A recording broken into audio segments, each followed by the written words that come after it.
Hello, my name is Katie and welcome back to my channel. This video is one that I have been working on for a very long time and I am so excited it's finally here and I hope you enjoy.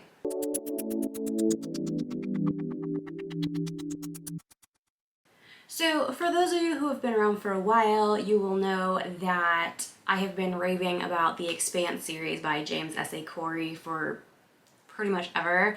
It is definitely my favorite book series of all time, and I have been planning to do a full series review ever since the final book released last year. Before finishing the series, however, I wanted to do a reread of the entire series, so I did that. I listened to all the books on audio this time around because the narrator, Jefferson Mays, is phenomenal. And he truly makes for a cinematic experience when you're listening to the audiobooks. It's just fabulous. I highly recommend the audiobooks if that is a thing that you like to do. At time of filming, I have read books 1 through 8 at least twice, and book 9 I've only read once because it's the final in the series. And I can honestly say that I think the series is brilliant. I'll start with a quick synopsis of the series without giving away too much. I also think that if you are interested in the series between the books and the TV show, you probably already have an idea of what it's about. So, the broad strokes. Humanity has grown exponentially and has colonized the moon, Mars, and the asteroid belt. Earth is still trying to run the show, although Mars has gained a certain amount of autonomy, mainly because they have a very technologically advanced military. The Earth is extremely overcrowded and jobs are scarce. As such, you have to prove that you are willing and capable of working before you are able to receive advanced education or a career. Most people on Earth are surviving on a government-supplied basic income, which isn't very much, and there's a lot of animosity towards Earth and Mars from the people living in the asteroid belt, largely because they have continually been shown that their lives don't matter to them. So that is the world that we are starting in. At the beginning of the series, our main character, James Holden, is working on a water hauler. They essentially mine ice from asteroids and then bring them back to various stations in the asteroid belt to turn into usable water. It's a crap job, and most of the people who are working it because they are running away from something. After a series of extremely unfortunate events, our four main characters, so we have James Holden, Naomi, Amos, and Alex. They have ended up with a salvaged Martian warship and have inadvertently started a galactic war. Also tossed casually into the mix is contact with an alien virus that is extremely fast-moving and destroys pretty much everything it touches. While I am unsure exactly how many years this series spans, I'm gonna say it's at least 50, though I think it's safe to assume it's a little higher than that. So the main characters end the series in like their 70s or 80s. I'm not entirely sure because it doesn't give you specifics on ages, but that is the impression that I got. So it's really interesting to see how medical advancements have made it possible for these people to live these stressful and dangerous lives well into old age, and this is where the brilliance of the series starts. While the science behind the medical advances isn't touched on a whole lot, it doesn't really need to be because none of the characters are doctors, so it's plausible that they don't really know why things work, just that they do. There's discussion about radiation treatments and medical cocktails to survive high G maneuvers in space and treatments for aging. So these things are acknowledged, they just don't go into too much depth. A lot of the things that they are able to do, like regrowing arms and other various body parts, seem plausible given the time in which this is taking place, and really just kind of add to the science fiction feel of it. Additionally, there is a lot of discussion on the various medication and treatments that children who were born in the asteroid belt need in order to grow properly, such as injections to increase bone density. They're also seeing physiological changes in these people who were born in the asteroid belt. And it does make sense when you consider what a person who is born without gravity would look like. These people also aren't just able to magically survive on Earth. They need to work hard, and they receive both physical and medical therapies. And even then, a lot of them aren't able to survive on a planet with natural gravity. Another interesting aspect of life among the Belters is that they've created their own Creole. It seems to me to be a mix of Spanish and English and at least one other language, because there are some aspects of it that I can't really fit into either language. So I suspect there's at least one other language mixed in there, based on the admittedly little that I know about how language evolves. It does seem plausible that language would have evolved to be how they are speaking, I guess. And it does seem to me to be similar to how Creoles have evolved thus far in our world. So I thought that was really interesting and something that I think would have taken a decent amount of research. The economics in this series are also pretty fascinating. It genuinely seems that the authors took the economic issues of today and just like turned it up to 11, because I can follow exactly how we would have gotten from where we are today to what the economic situation in the books are like. The basic income situation on Earth, because of overpopulation and automation, is something that we are discussing currently in society, and it's actually kind of scary to see it taken to its logical conclusion. Mars has a very prosperous economy because their terraforming projects have led to an educated workforce that is gainfully employed. The belt, however, is essentially treated as a colony, and they are stripped of all their resources and more or less left with whatever scraps that Earth and Mars don't want, which is basically how colonization has worked, historically speaking. The characters themselves are fascinating to me. Each book contains a range of character POVs. Some only pop up once, some keep returning throughout the series. But you really get a sense of how big and diverse the world really is.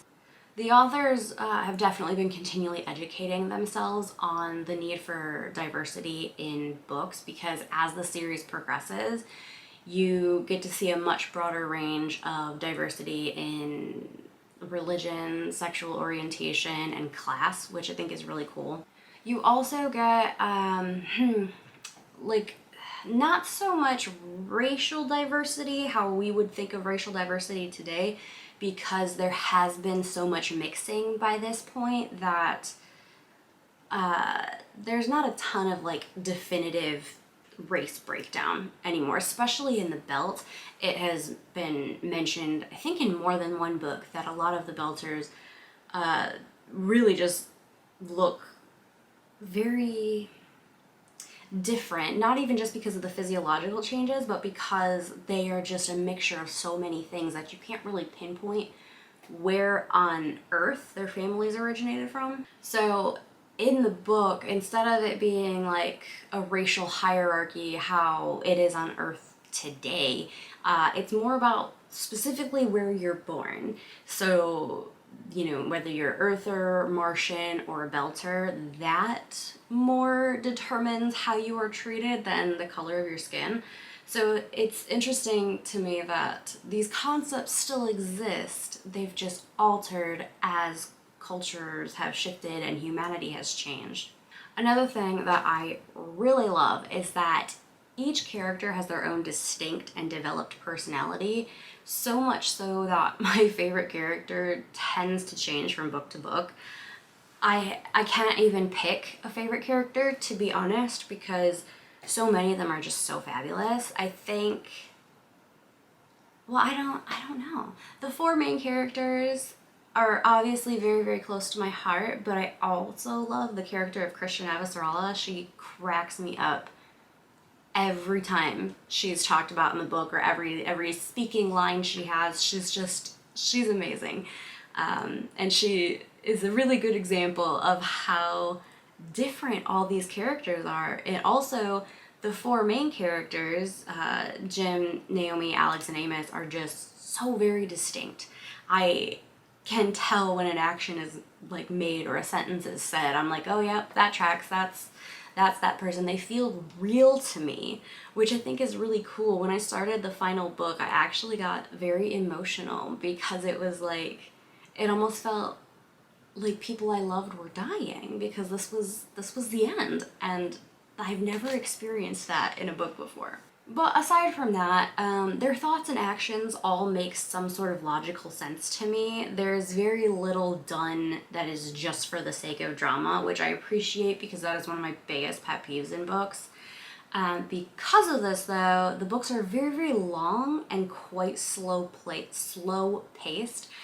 So for that reason, I think a lot of people would get on better with the audiobooks, because they do make the books a little less intimidating. So those are things specifically about the books that I find to be just so fascinating and so well done. You can really tell that a lot of research has gone into the science behind things, and even just, studying linguistics to see how language shifts happen, and studying enough about medical advancements to make what's happening in the book seem plausible.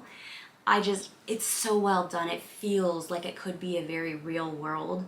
But at the same time, it still has that science fiction-ness that just thrills me. I'm gonna just stop talking here, because I don't really want to expound too much about the books, because I think there's so much that happens, and there's so much to explore on your own. And because the world is so complex, if I start talking about one thing, then I'll have to get into another thing. And if you haven't read the series at all, it's quickly gonna devolve into spoiler territory, and I don't want to do that. I don't want to do that to you. Okay, now to address the show. It's not terrible. The casting is solid for the most part, but I do have an issue with not only who they chose for Naomi, but how they chose to utilize her character in the show. So I heard someone say once that show Naomi has a lot more agency than book Naomi, and I respectfully disagree. Naomi in the books is logical, and she's intelligent, and she's very well respected. She tells people exactly what she thinks and exactly what she needs. She has this quirk of like hiding behind her hair, like, when she is anxious, nervous in a situation that she's just not comfortable in. So it really made no sense for me that in doing, the hair for the character in the show, she basically like doesn't have hair. Like, they cut it very, very short. And I didn't like that, because this is something that is just pops up time and time again, and is so specific to Naomi, and really is so much a part of her character development in the book. It's the little tip that you get. It's her tell when she's uncomfortable, and it really makes her seem like a full person and not somebody who is just this perfect character who always does things right. And they completely took that out in the show. So I'm not a fan of that.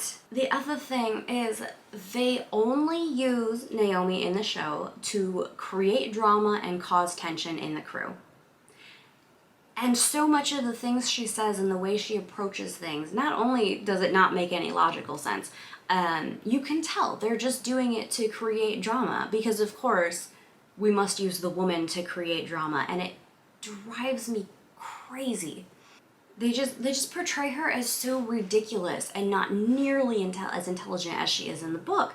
And like, they've taken away who this character is and basically turned her into some kind of female sci-fi caricature, and I just can't stand it. But aside from that, I think they were bang on with casting. I just wish, well, not even just casting, with casting and script, I guess. I just wish that they hadn't done Naomi so dirty like that, because she is like the hinge pin of the crew. Everything, their whole dynamic pretty much depends on her. And they completely took that away in the show. And I'm still not okay with it. The first couple of seasons of the show stay very true to the books, which I enjoyed. However, once Amazon got their hands on it, it went downhill pretty fast. I think if they had been guaranteed enough seasons to properly get through the amount of content from all 9 books, it would have been fine. I think that they were kind of like abruptly canceled though, because they introduced something new, either in the last season or the second to last season. Something like that. And it never got developed. It never had time to get developed. And it was pertinent to where the books were headed as far as plot goes. But when put into the show, it ended up being a waste of time. You ended up with like this loose end that just hung there. And fortunately, I've read the books. So my husband and I were watching the show, and I was able to explain to him, like, no, this is relevant, and this is, you know, has a point. This does play a massive role. They just kind of ended things rather abruptly. So I was very frustrated by that, but it's okay. It's okay. They also kill off one of the main characters at a point, and that gutted me. I'm not really sure why it happened. I never looked into it. But I just consoled myself with the fact that said character is still alive and well in the books. I think I would really love for this series to be picked up by HBO or something like that, and just really have them go for it. If with a big enough budget, I think an amazing show could be made here. I just don't think that Amazon was necessarily the correct choice. So those are my thoughts on why The Expanse is a brilliant series. I am aware that I am opening myself up to haters here, but that's okay. Friends can still disagree. Anyway, I hope you enjoyed my thoughts on the series. Thank you for watching, and I hope to chat with you in the comments. Bye.